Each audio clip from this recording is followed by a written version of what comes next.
We now come to the Leader of the SNP, Stephen Flynn.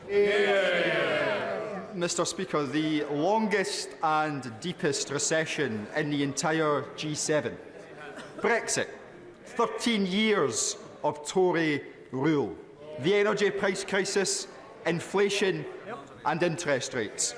If the people of Scotland are to do the math, as the Prime Minister so hopes, will they not come to the conclusion that this union simply doesn't add up? Well, I'm pleased the honourable gentleman brought up energy, and he's right to do that, because energy, and when it comes to the economy, is incredibly important to Scotland's energy, and actually Scotland will play a fantastic part in helping us transition to net zero.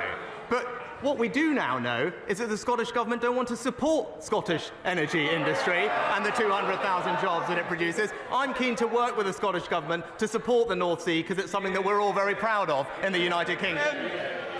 But Mr. Speaker, if he wants to talk about the fact that Scotland is energy-rich but fuel-poor on Westminster's watch, I am more than happy to do so. But for today, let's reflect upon numbers, and in particular those numbers which were shone a light on by Sam Coates of Sky, in particular those in relation to the Prime Minister's favourite potential successor, which showed that over the course of 4 months, from 4 speeches, he raked in excess of £1 million.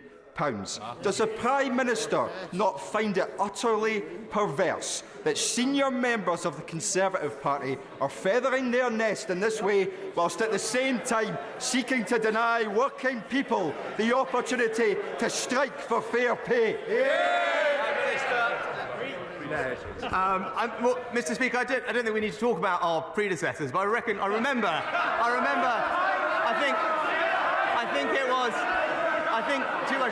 I think it was one of his predecessors that did indeed work for Russia Today, if I'm not mistaken. But what I would say is he talks about the priorities. You know, yesterday the SNP spent time talking yet more about independence at a time when we should be talking about delivering for people across the United Kingdom, focusing on their jobs, improving the NHS across the UK, in Scotland as need as in everywhere else. That's the kind of thing I want to talk to the Scottish Government about, and I hope that he'll work with me to do that.